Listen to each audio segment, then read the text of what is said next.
Hey cycling community, this is Steve Grusis, the Cycling Greek. Ever since my first Afib incident about 2.5 years ago, one of the rules I established was no back-to-back riding. That means my 4-day Thanksgiving T block is off the books. With my not having an Afib incident for a little over a year, I thought it was time for a little experimenting. I noticed during this off-season that if I was truly doing endurance pacing, I could do 2 days in a row without any problems. This meant I was going to experiment and that the T block was back on. You're looking at the first day. I'm a little behind and I'm rushing out at an upper endurance pace to meet the rest of the group. With the cold and the threat of occasional rain keeping everyone else in, I came back at a middle endurance pace. This turned out to be a 2.25 hour ride of consistent spinning. There! What are you guys doing? 1, 2, 3, 4, 5, and 6. Hey, good morning. Hey, good morning. Hey.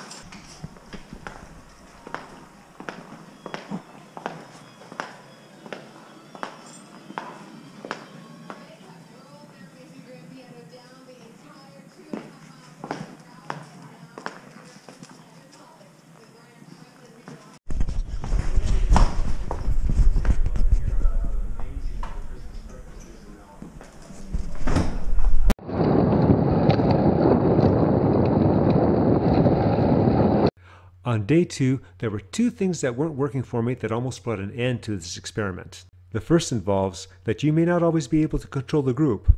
While you want to focus on endurance, some of the others may not. Ordinarily, with my strength being close to some of the stronger in the group, that's not an issue.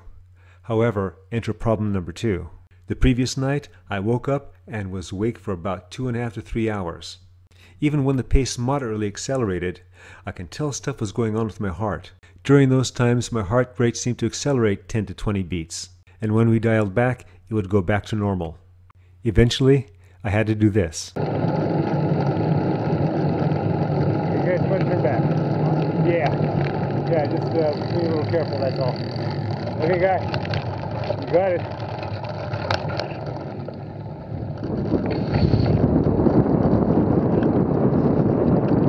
Maybe it was the overall ever so slight increase in gradients, or maybe a very small headwind, but when I turned around, I sure felt a lot better. I took a little detour to add some saddle time. I ended up with about 3 hours of consistent spinning. I was confident I could wake up and do day 3.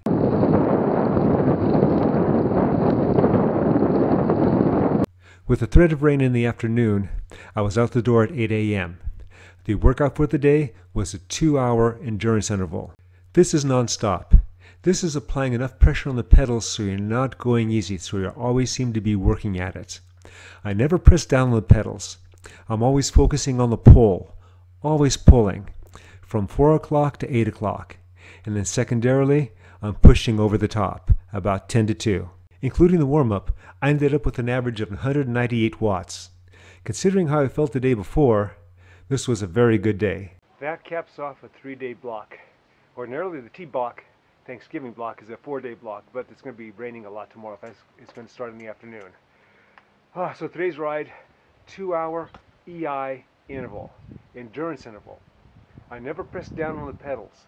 I always pulled and kicked over the whole 2 hours. Now the last half hour of doing that, I was getting a bit worn, but I got through it. It's a good day. So yesterday I had a hard time, and that could have been because of sleep. I had a lot better sleep today. Did a lot better today. So it's not that I can go do day after day riding. I'm still Afib boy, but doing endurance and doing a couple days in a row, that'll be okay. I still got to be careful. Remember, at any time, it can change. Okay. Hope you guys had a great Thanksgiving. Remember, comment, like, subscribe. The Cycling Greek.